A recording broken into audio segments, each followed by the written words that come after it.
नमस्कार किसान भाइयों, आपका इस YouTube चैनल के ऊपर बहुत बहुत स्वागत है। हम अभी इस चैनल के ऊपर ऑर्गेनिक फार्मिंग, जैविक खेती और natural farming, zero budget farming के ऊपर हम लोग बात कर रहे हैं। और मैंने जैविक खेती का, संपूर्ण जैविक खेती को आपको अगर अच्छी तरीके से समझना है तो उसका पार्ट मैंने फर्स्ट बना दिया है। ऊपर आई बटन के ऊपर लिंक आ रहा है, जाके क्लिक करके आप देख लीजिए अगर आपने अभी तक वो पार्ट नहीं देखा है। डिस्क्रिप्शन के अंदर भी वो लिंक है, तो उस लिंक के ऊपर क्लिक करके पहले आप जाके वो पार्ट फर्स्ट देख लीजिए, तभी आपको पार्ट सेकंड समझ में आएगा। और पिछले वीडियो के अंदर मैंने आप लोगों को बताया था कि हम अपने खेतों के अंदर बैक्टीरिया, जीवाणुओं की संख्या को कैसे बढ़ाएं, उनका क्या यूज़ है हमारी खेतों के अंदर, केंचुओं की संख्या को कैसे बढ़ाएं, और जो भी हमारे खेतों के अंदर वेस्ट होता है, वेस्ट मटेरियल होता है, उनका किस तरीके से निदान हम लोग कर सकते हैं वेस्ट डिकम्पोज़र के द्वारा, और उनका हमारे खेतों के लिए क्या यूज़ है। ये सब चीज़ों के ऊपर मैंने अच्छी तरीके से चर्चा की है, तो जाके पहले वो पार्ट आप देख लीजिए। तो आज हम पार्ट सेकंड स्टार्ट करते हैं। आपको ध्यान से ये वीडियो लास्ट तक समझना है। मैं पक्का गारंटी के साथ आपको बताता हूँ कि अगर आप ये बेसिक चीज़ें आप अगर समझ गए खेती के बारे में, तो आपको कहीं से किसी से कुछ भी बात पता करने की ज़रूरत नहीं है। क्योंकि बाहर मार्केट के अंदर अलग अलग खेती के डॉक्टर बैठे हुए हैं, उनका हर किसी कंपनी के साथ संपर्क है, तो वो अपने ही कंपनी के प्रोडक्ट्स को आपको प्रमोट करेंगे और आपका जो पैसा है वो ज़्यादा इन्वेस्ट करवा देंगे। रिज़ल्ट आए ना आए वो बाद की बात है। तो इसलिए मैं कहता हूँ कि आप खेती को अच्छी तरीके से समझ के आप खुद करिए, ताकि आप इन एजेंट्स के चक्करों में ना पड़े। तो चलो हम स्टार्ट करते हैं आज ये दूसरा पार्ट। तो कोई भी जो फसल होती है, चाहे वो बागवानी है, चाहे आपकी कपास की खेती है, चाहे वो गेहूं की खेती है, किसी प्रकार की खेती है, किसी भी प्रकार का पौधा है, उसे 17 प्रकार के जो पोषक तत्व हैं उनकी ज़रूरत होती है एक अच्छी उत्पादन के लिए, अच्छे तरीके से उसका जीवन काल चलने के लिए और अच्छे तरीके से उसको फलने फूलने के लिए। तो वो 17 प्रकार के पोषक तत्वों की हमें अपने फसलों को पूर्ति करवानी है। और दूसरा, जो उनके ऊपर जो भी अटैक होते हैं, जो अपने बीमारियों के, रोगों के, उनका आपको नियंत्रण करना है। सिर्फ बस ये दो चीज़ें आपको फसल के अंदर करनी होती है। अगर आप इसको अच्छे तरीके से अगर आप समझ गए तो आप आराम से खेती को कर सकते हैं, वो भी अपने बलबूते के ऊपर। तो हमारा ज़्यादा से ज़्यादा हमारा यही कोशिश रहेगी कि हम बाज़ार से कुछ भी चीज़ ना खरीदें। हमारे खेतों में, हमारे घरों के अंदर जो भी चीज़ें उपलब्ध हैं, हम उसका इस्तेमाल करके एक अच्छी खेती कर सकें। और अब जो 16 प्रकार के जो पोषक तत्व हैं, हमें उनकी पूर्ति करवानी है। तो इसके लिए मैं क्या करूँगा, सबसे इम्पोर्टेंट जो पहले जो पोषक तत्व होते हैं, जिनकी सबसे ज़्यादा मात्रा में इनको ज़रूरत होती है, वो कार्बन, हाइड्रोजन और ऑक्सीजन। जो कार्बन है, कोई भी फसल होती है वो दो तरीके से पोषक तत्वों का ग्रहण करती है, एक ज़मीन के माध्यम से, दूसरा हवा के माध्यम से। तो हम ज़मीन के माध्यम से पहले करना सीखेंगे। ज़मीन के माध्यम से हमें इन चीज़ों को कैसे उपलब्ध करवाना है। जो भी हमारी ज़मीनों के अंदर वेस्ट होता है, जब हमारी ज़मीनों के अंदर पर्याप्त मात्रा में बैक्टीरिया होती है, जब हमारी ज़मीन बिल्कुल नेचुरल होती है, उसके अंदर केंचुए होते हैं, तो वो वेस्ट जो हमारा होता है उसको डीकम्पोज करके कन्वर्ट कर देती है खाद के अंदर, जहाँ से हमारी ज़मीनों को कार्बन मिलता है। दूसरा, हवा से कार्बन, हवा के अंदर कार्बन है, कार्बन डाइऑक्साइड है, वहाँ से कार्बन वो जो कंज्यूम करती है सभी फसलें। दूसरा हो गया हाइड्रोजन और ऑक्सीजन। ऑक्सीजन हमारे हवा के अंदर है, वहाँ से ग्रहण करती है फसलें। दूसरा जो हाइड्रोजन और ऑक्सीजन है, जो भी हम जितनी भी सिंचाई करते हैं पानी, तो पानी जो है उसका केमिकल जो फॉर्मूला है वो H2O है, यानी हाइड्रोजन और ऑक्सीजन से मिलके बना होता है। तो वहाँ से जब हम पौधों को सिंचाई करते हैं तो वहाँ से वो हाइड्रोजन और ऑक्सीजन कंज्यूम कर लेते हैं। अब अगले जो पोषक तत्व की बात आती है वो है नाइट्रोजन, फास्फोरस और पोटास। नाइट्रोजन हमारे जो एनवायरनमेंट है उसके अंदर 71% है, लेकिन कोई भी पौधा और कोई भी फसल है वो डायरेक्ट इन्वायरमेंट से, वातावरण से नाइट्रोजन नहीं ले पाते। उनको एक मीडियम की ज़रूरत पड़ती है, जिनको हम जीवाणु कहते हैं, जिनको हम बैक्टीरिया कहते हैं। और ये जो वेस्ट डिकम्पोज़र जो है, जो नेशनल सेंटर ऑफ ऑर्गेनाइजेशन है गाज़ियाबाद की, उन्होंने एक बॉटल तैयार की है जिसका प्राइस करीब 20 रुपये है। इसको किस तरीके से तैयार करना है ये सब मैं पहले फर्स्ट पार्ट के अंदर बता चुका हूँ, आप जाके वो पार्ट को पहले देख लीजिए। तो इससे पहले कि मैं आगे इसको स्टार्ट करूँ, तो प्लीज़ जो भाई नए हैं इस चैनल के ऊपर उसको सब्सक्राइब कर लीजिए। मैं आगे नई नई चीज़ें लेके आऊँगा खेती के बारे में। और ज़्यादा से ज़्यादा वीडियो को शेयर करो। शेयर बहुत कम आते हैं तो इससे थोड़ा मोटिवेशन डाउन रहता है। ज़्यादा से ज़्यादा सभी किसान भाइयों को फ़ायदा होना चाहिए, तो इसको ज़्यादा से ज़्यादा शेयर करो। तो अगले जो तत्व हैं उसके ऊपर हम आते हैं। अगले जो तत्व है वो है नाइट्रोजन, फास्फोरस और पोटास।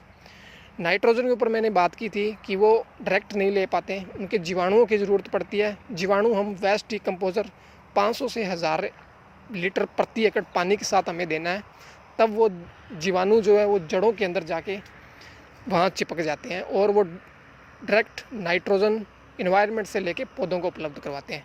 तो आपकी ये यूरिया की जो प्रॉब्लम है, जो आप यूरिया 265 रुपये का जो बैग आप खरीद के एक एक दो बैग प्रति एकड़ डालते हो, वो आपका खर्चा बिल्कुल ख़त्म हो जाएगा। अगला आता है फास्फोरस और पोटास।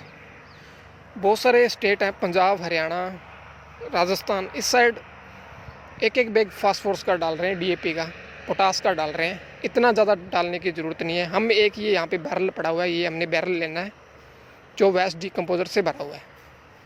इसके अंदर तैयार किया हुआ वेस्ट डिकम्पोज़र है। इसके अंदर हम क्या करेंगे, 5 किलो डीएपी डाल देंगे, 5 किलो डीएपी, और 5 किलो इसके अंदर डालेंगे पोटास, ताकि हमारी फास्फोरस और पोटास की जो प्रॉब्लम है वो ख़त्म हो जाए। तो ये वेस्ट डिकम्पोज़र अच्छी तरीके से उसको घोल के लिक्विड फॉर्म के अंदर फास्फोरस और पोटास को ले आएगा। तो ये बैरल आपका फास्फोरस और पोटास का तैयार हो गया। नाइट्रोजन की प्रॉब्लम आपकी बैक्टीरिया ख़त्म कर दें। नेक्स्ट जो पोषक तत्व आते हैं वो आते हैं कैल्शियम, अपने सिलिकॉन हो गया, कैल्शियम हो गया, magnesium, manganese, copper, iron, zinc, sulphur.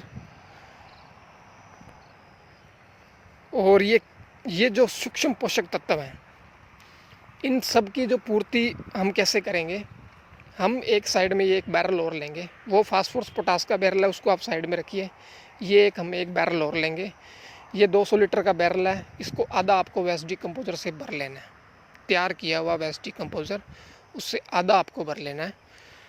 और इसके अंदर हम क्या करेंगे, 2 किलो सरसों की खली, अगर सरसों की खली घर में, वैसे हर घर में उपलब्ध है, अगर उपलब्ध ना हो तो उसकी जगह आप सरसों के जो बीज हैं उनका इस्तेमाल कर सकते हैं। उनको अच्छी तरीके से पीस के 2 किलो आपको इसके अंदर डालना है।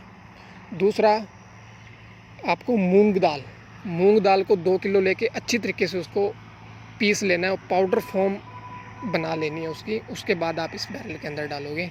तीसरा, आपको बेसन का आटा 2 किलो आपको वो डालना है। इसके अलावा अगर आपके पास कोई भी तिलहन की जो फसलें जिन किसान भाइयों होता है वो आप डाल सकते हो। इसके अलावा कोई भी प्रकार की दाल आपके घर में अगर उपलब्ध है तो वो भी आप डाल सकते हो। और एक तांबे का बर्तन इसके अंदर डालना है, जिससे आपका कॉपर जो तत्व होता है, एलिमेंट होता है, वो मिल सके। आयरन का कोई भी टुकड़ा वो आप इस बैरल के अंदर डाल देना। अगर आयरन का टुकड़ा वैसे हर कहीं उपलब्ध होता है, नहीं होता तो 10-12 कील आप आयरन की, लोहे की खरीद के बाज़ार से लाके इन बैरल्स के अंदर डाल देना है। तो इससे क्या होगा, दालों के अंदर सभी प्रकार के पोषक तत्व होते हैं, कैल्शियम, मैग्नीज़, आयरन, सब कुछ उपलब्ध होता है। वो आपको वेस्ट डिकम्पोज़र क्या करेगा, जितने भी प्रकार के पोषक तत्व है उसको लिक्विड फॉर्म में ले आएगा। तो ये सब डालने के बाद जब भी आपको वक्त मिले, सुबह शाम, आपको इसके अंदर लकड़ी की सहायता से अच्छी तरीके से इसको हिलाते रहना है। जब भी आप खेत में, अपने खेत के अंदर विजिट करो, तब भी आप इसको हिला सकते हो।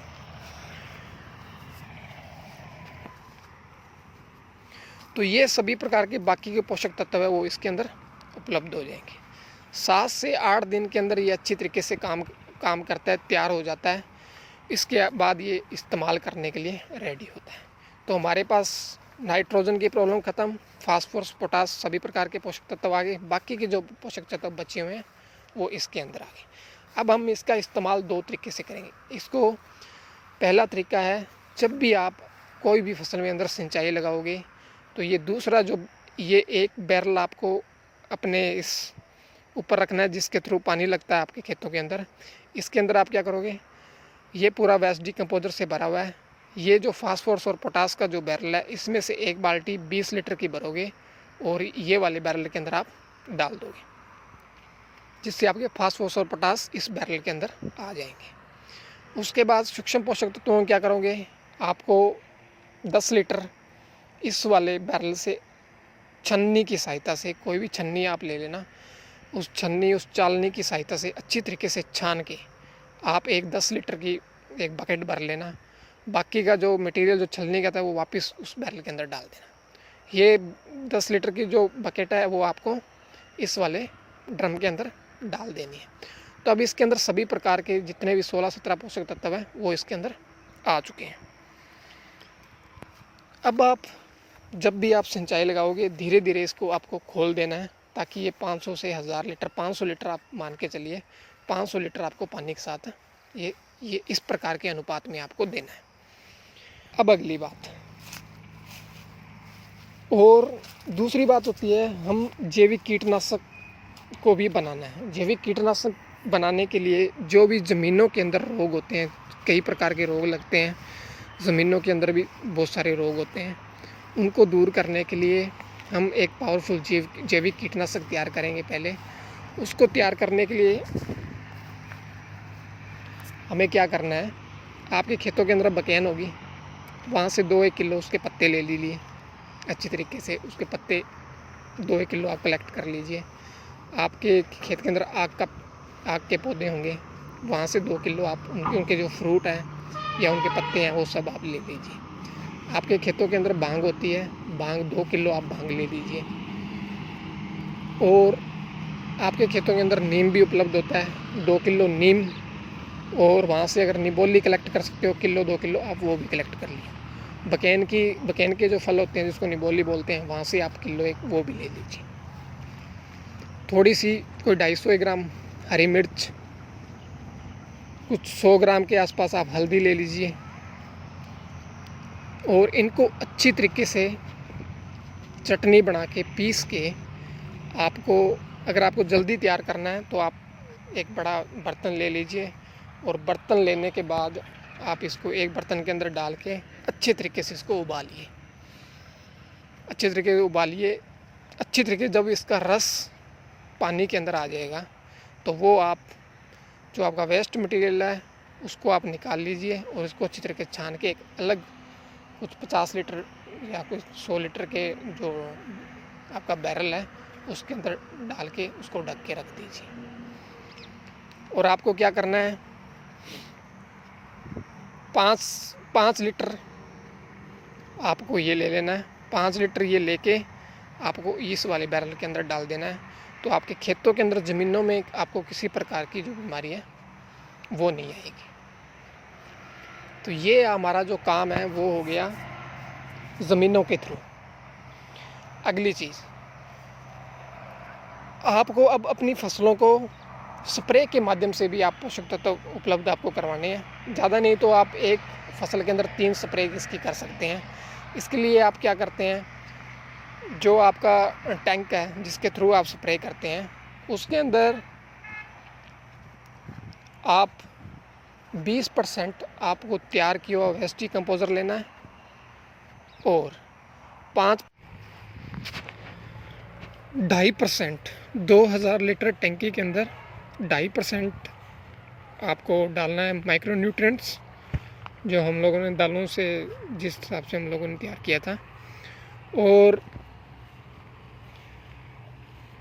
20 लीटर की एक जो बकेट है आप इसमें फास्फोरस जो पोटास का हम लोगों ने तैयार किया था वो आप एक बकेट 20 लीटर की उसके अंदर डाल दोगे।